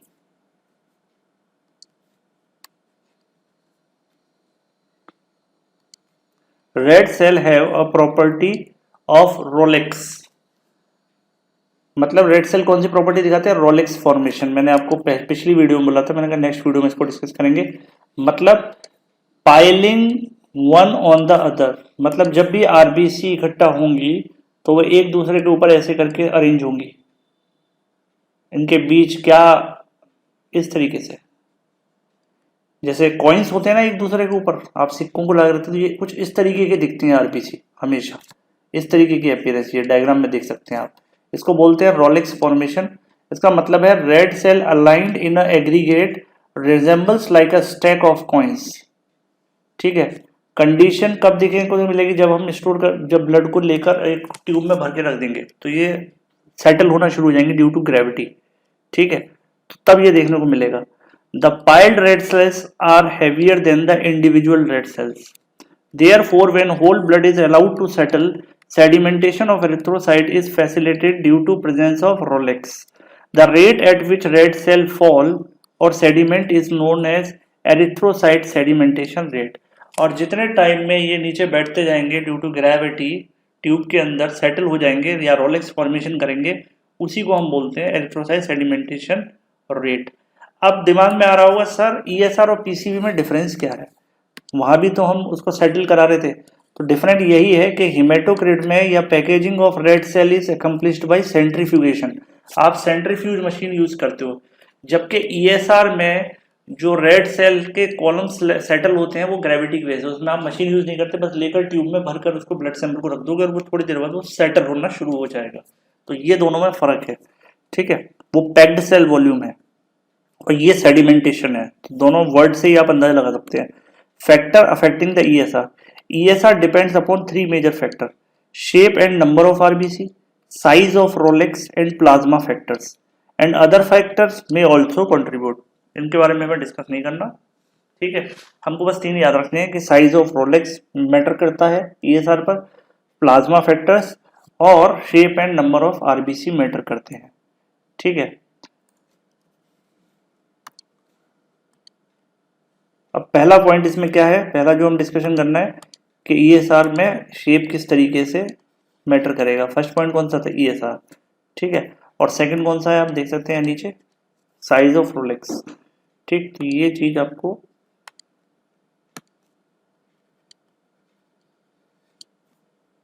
ठीक है। तो shape and number of RBC कैसे अफेक्ट करेगी देखते हैं। Shape of RBC, the most important factor determining ESR is the shape of red cell. Biconcave shape favours rouleaux formation, याद रखना इस बात को। Alteration in the shape of erythrocyte decrease rouleaux formation, therefore ESR is less in hereditary spherocytosis और sickle cell anaemia. यानी जब भी normal shape नहीं होगा, यानी बाइकॉन्केव होगा, नॉर्मल रहेगा शेप आरबीसी का, तो इसका मतलब वो रोलेक्स फॉर्मेशन करेगा ही। और शेप में कुछ डिफरेंस है तो वो रोलेक्स नहीं कर सकता। सिंपल याद रखो कि आप प्लेट के ऊपर प्लेट रखोगे तो एक जैसे शेप की प्लेट ही तो रख सकते हो, है ना।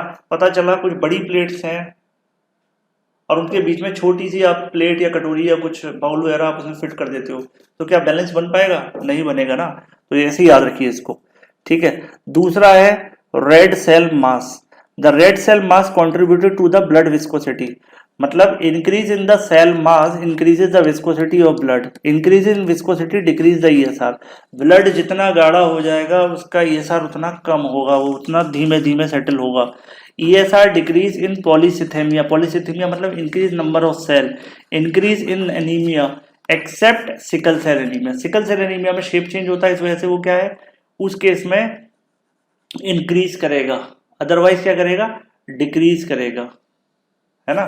तो वो यहाँ पे लिखा हुआ ना, ये सिकल सेल एनीमिया में डिक्रीज करेगा। और डिक्रीज करने का फैक्टर क्या है, क्योंकि उसका शेप चेंज हो गया, मास नहीं, ठीक है। बाकी नॉर्मल सब में मास की वजह से क्या करेगा, इंक्रीज।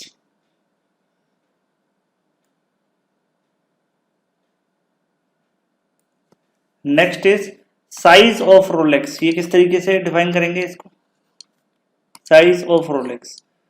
तो ESR depends on mass of falling particles, size of rouleaux और red cell aggregate. Larger the size of rouleaux the faster is the fall, therefore the factor that increase the size of rouleaux facilitate ESR, increase in red cell size without change in their shape increases the size of Rolex, ठीक है। मतलब जितना छोटा size होगा RBC का उतना उसका balance कम होगा, है ना। और जितना उसका साइज नॉर्मल होगा उतना उसका बैलेंस बना रहेगा, तो रोलेक्स का साइज भी मैटर करेगा वहां पर, वरना रोलेक्स ज्यादा बड़े साइज के नहीं बनेंगे, पाइलिंग अब ज्यादा नहीं हो पाएगी अगर छोटे छोटे आरबीसी हैं तो, क्लियर। और अपना थर्ड फैक्टर कौन था, प्लाज्मा फैक्टर्स, उनको भी देख लेते हैं। प्लाज्मा फैक्टर क्या थे, the size and number of Rolex mainly depends on fibrinogen concentration in the plasma. Fibrinogen क्या है भाई, कोगुलेटिंग प्रोटीन है ना, कोगुलेशन में हेल्प करती है, तो ये भी एक मेन फैक्टर है फिब्रिनोजन। और globulin content of plasma also contribute, ये दोनों पॉइंट हम पहले भी डिस्कस कर चुके हैं पहले नंबर वीडियो में, जिसमें हमने प्लाज्मा प्रोटीन को डिटेल में पढ़ा था, ठीक है। तो size and number of Rolex is mainly depend upon fibrinogen concentration and globulin content of plasma. In normal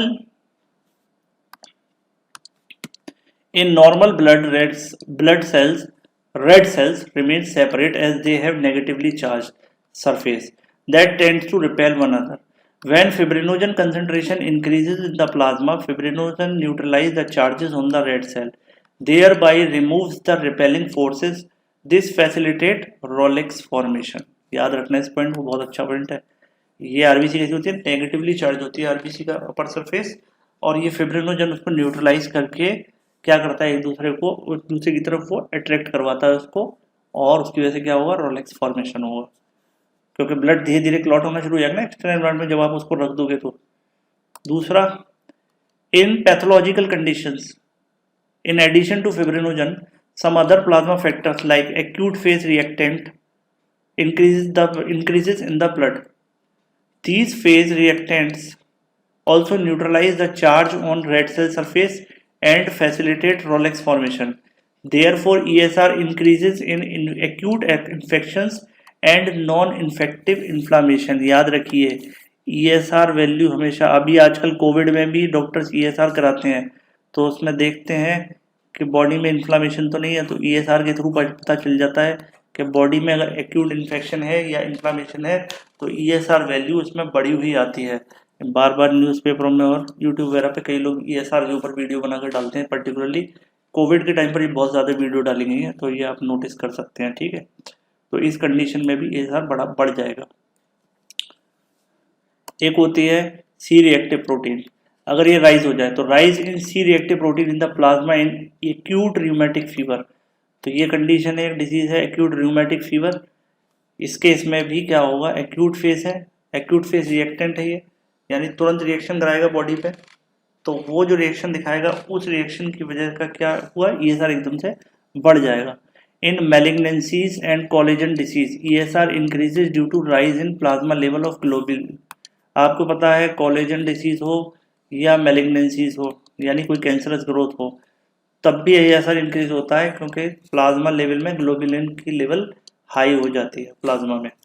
ठीक है, अदर फैक्टर्स कौन कौन से हो सकते हैं बेटा, अदर फैक्टर्स हो सकते हैं body temperature and plasma viscosity, यानी अगर बॉडी टेम्परेचर ज़्यादा हो या प्लाज्मा का गाढ़ापन ज़्यादा हो तो भी ESR ज़्यादा होगा। Increase temperature increases ESR by decreasing viscosity. ठीक है, क्योंकि जब टेम्परेचर बढ़ेगा तो विस्कोसिटी घटेगी और विस्कोसिटी घटेगी तो ESR बढ़ेगा। When the medium for sedimentation, the plasma become thicker, the rate of sedimentation also decrease। उसका भी रीजन वही है क्योंकि वो उसमें भी विस्कोसिटी बढ़ जाएगी उसकी प्लाज्मा की। ठीक है, इसके बाद अपना लास्ट पोर्शन बचता ही है, नॉर्मल वैल्यूज क्या होती है ESR की। तो नॉर्मल वैल्यूज ऑफ वेरिएशंस ये दे रखी है। तो ESR जनरली दो तरीके की ट्यूब से निकाला जाता है, एक होती है विंट्रोप ट्यूब और एक होती है वेस्टरग्रीन मेथड। इसी जिसमें जो ट्यूब यूज होगी, दोनों ट्यूब अलग अलग तरीके की होती है, विंट्रोप और वेस्टरग्रीन, वो मैं आपको दिखा देता हूँ।